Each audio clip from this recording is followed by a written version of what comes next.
New York সিটির অভিবাসীদের জন্য নগদ অর্থ সহায়তা ক্যাশ অ্যাসিস্ট্যান্স।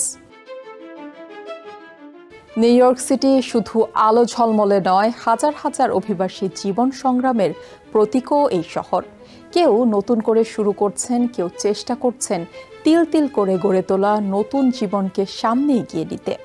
সেই মানুষগুলোর পাশে দাঁড়াতে শহরের মানবিক সংস্থা হিউম্যান রিসোর্সে অ্যাডমিনিস্ট্রেশন HRA এর রয়েছে গুরুত্বপূর্ণ কর্মসূচি, যার নাম ক্যাশ অ্যাসিস্ট্যান্স।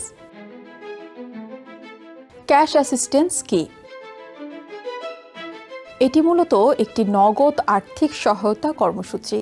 যারা অর্থনৈতিকভাবে প্রতিকূল অবস্থায় আছেন, চাকরি হারিয়েছেন বা মাসের শেষে খরচ সামলাতে পারছেন না, তাদের জন্য এই উদ্যোগ। এই সহায়তা পাওয়া যায় একটি ইলেকট্রনিক ডেবিট কার্ড বা EBT কার্ডে, যা দিয়ে কেনাকাটা করা যায় অথবা ব্যাংক ATM থেকে নগদ অর্থ তোলা যায়।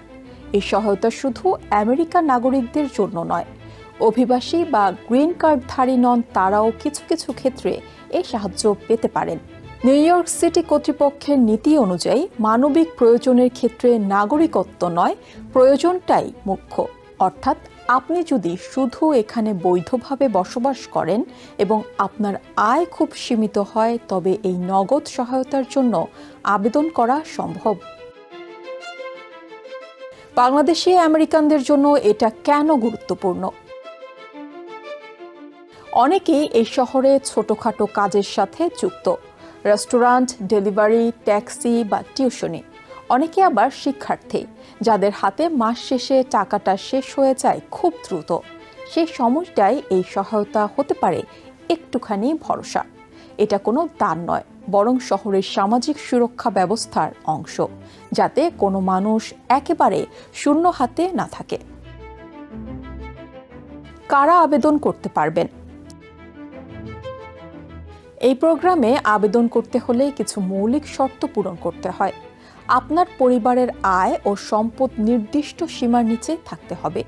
যদি আপনার পরিবারের সদস্য সংখ্যা বেশি হয় বা আপনার যদি সন্তান থাকে, তাহলে ফ্যামিলি অ্যাসিস্ট্যান্স প্রোগ্রামের আওতায় সহায়তা পেতে পারেন। আর যদি আপনি একা হন, তাহলে সেফটি নেট অ্যাসিস্ট্যান্স নামে আরেকটি শাখা রয়েছে। কি কি কাগজপত্র লাগবে? আবেদনের সময় আপনার পরিচয়পত্র দিতে হবে, যেমন পাসপোর্ট বা ID কার্ড। এছাড়া যেখানে থাকেন তার প্রমাণ দিতে হবে, যেমন ভাড়ার রসিদ বা লিজ চুক্তি। আপনার পরিবারের সদস্য সংখ্যা, আয় বা কর্মস্থলের তথ্যও দিতে হবে। সবচেয়ে ভালো দিক হলো HRA এর অফিসে বাংলা ভাষায় সহায়তা পাওয়া যায়। অর্থাৎ আপনি চাইলে বাংলা ভাষায় কথা বলতে পারেন এবং অনুবাদকের সহায়তার জন্য অনুরোধ করতে পারেন। সহায়তার ধরন কী রকম? এই নগদ সহায়তার পরিমাণ নির্ভর করে আপনার পরিবারের সদস্য সংখ্যা এবং অর্থনৈতিক অবস্থার উপর। সাধারণভাবে একজন অবিবাহিত ব্যক্তির জন্য মাসিক গড়ে প্রায় $180 থেকে $200 পর্যন্ত সহায়তা দেওয়া হয়। যদি আপনার জরুরি সমস্যা থাকে, যেমন বাড়ি ভাড়া কিংবা বিদ্যুৎ বিল বকেয়া বা খাবারের সংকট, তাহলে ইমার্জেন্সি ক্যাশ অ্যাসিস্ট্যান্স বা এককালীন জরুরি অনুদানও পাওয়া যায়। কিভাবে আবেদন করবেন? এই সহায়তা পাওয়ার জন্য এক্সেস HRA ওয়েবসাইট বা মোবাইল অ্যাপের মাধ্যমে অনলাইনে খুব সহজেই আবেদন করা যায়, অথবা আপনি চাইলে HRA বেনিফিট অ্যাক্সেস সেন্টারে গিয়েও আবেদন জমা দিতে পারেন। আবেদন জমা দেওয়ার পর একটি সাক্ষাৎকার নেওয়া হয়, যেখানে কর্মকর্তারা আপনার আর্থিক অবস্থার প্রমাণ চান। সবকিছু ঠিকঠাক থাকলে কয়েক সপ্তাহের মধ্যেই সহায়তা দেওয়া শুরু হয়।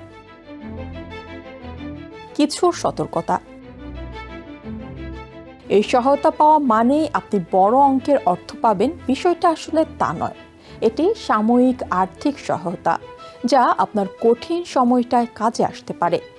আরও একটি গুরুত্বপূর্ণ বিষয়, এই নগদ সহায়তা আপনার অভিবাসন প্রক্রিয়ায় সাধারণত কোনো নেতিবাচক প্রভাব ফেলে না। তবে আপনি যদি ভিসা বা ইমিগ্রেশন প্রসেসে থাকেন, সেই ক্ষেত্রে আবেদনের আগে একজন আইনজীবীর পরামর্শ নেওয়া ভালো। শেষ কথা, নিউ ইয়র্ক একটি বহুজাতিক বহুজীবনের শহর। এখানে কেউ একা নয়। বাংলাদেশি আমেরিকানদের অনেকেই এখন এই সহায়তা নিচ্ছেন, ঘুরে দাঁড়াচ্ছেন। এই প্রোগ্রামের লক্ষ্য সেটাই, আপনাকে এগিয়ে যেতে সহায়তা করা, নিজের পায়ে দাঁড়ানোর সুযোগ দেয়া।